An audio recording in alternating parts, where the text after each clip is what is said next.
Hello everyone, good morning. তো আজকে ঘুম থেকে উঠেছি অনেকটা লেট করে, বাট ঘুম থেকে উঠেই লেগে গেছি কাজে, কারণ আগের দিন রাত্রিরেই ঠিক করে রেখেছিলাম এই জায়গাটা নতুন করে গুছাবো। যেমন ভাবা পরের দিন সকালে তেমনি কাজ।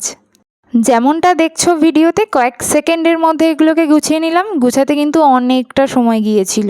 অনেক জিনিসপত্র বেছে বেছে এখান থেকে ফেলা, সেগুলোকে একটা একটা করে ক্লিন করা, সমস্ত করতে করতে অনেকটা লেট হয়ে গিয়েছিল। তারপর নিজের রুম টুম ক্লিন করলাম প্রপারলি।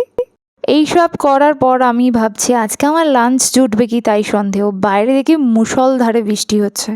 যাই হোক, আমি কাজ কমপ্লিট করে খেয়ে নিলাম এক গ্লাস ফ্রুট জুস। তারপর রেডি হয়ে গেলাম স্নানের জন্য।